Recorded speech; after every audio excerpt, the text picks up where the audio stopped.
Andy, you made the statement that family-owned businesses outperform public companies. What is that based on, and why do you think enterprises outperform public companies?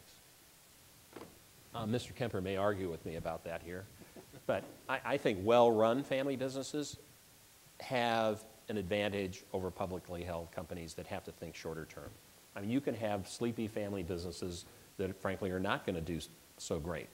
But for those that really focus down and want to have a larger, successful, very competitive family business, and you don't have to have the pressure of private equity or the public markets to deal with, that just takes something away that you don't have to manage. And I think there are two miracles with our business.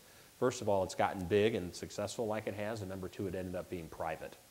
And because along the way, it could have been public in any number of circumstances in times. I remember when in the late 80s, let's see, Chrysler paid 28 times earnings for dollar thrifty. And Ford owned Hertz. I'm sorry, the yellow guys, sorry.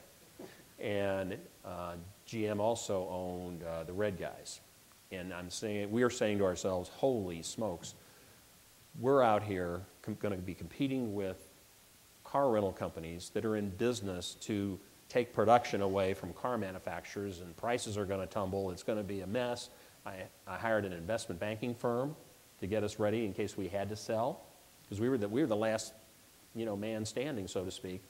And but as the 4, 5, 6 months went along, we found that it was an advantage for us not to be owned by a car manufacturer, as a for instance.